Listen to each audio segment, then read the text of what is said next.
اب آپ نے اس شیطانی شکنجے اور وصے تو سن لیے، اس کا علاج کیا ہوگا؟ یہ کام تو اگر آپ ناراض نہ ہوں تو ہم کہہ سکتے ہیں نا کہ کسی نہ کسی کام میں تو ہم شریک ہی ہیں نا۔ کتنے لوگوں کو شیطان نے مزین کیا ہوا ہے کہ اگر آپ شیو کر لینا تو بڑے خوبصورت لگیں گے، مزین کیا ہوا ہے نا۔ حالانکہ یوسف علیہ السلام کو دیکھ کے عورتوں نے کیا کیا تھا؟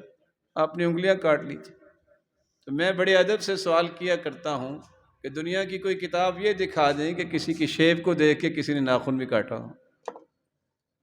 حسن تو وہ ہے جو اللہ نے دیا ہے۔ لوگ غصہ کرتے ہیں، آپ غصہ نہ کیا کریں، ان پیارے بھائیوں سے ادب سے گزارش کیا کریں۔ یہ مسلمان ہیں، یہ محترم ہیں، لیکن اگر اس کا خیال کر لیں گے تو اللہ کے ہاں بھی ان کا احترام بڑھ جائے گا۔ علاج کیا ہے؟ جب تک آپ اللہ ذوالجلال کے حوالے نہیں کرتے اپنے آپ کو، آپ شیطان کے وسوں سے بچ نہیں سکتے۔ کوئی طاقت نہیں ہے انسان کی۔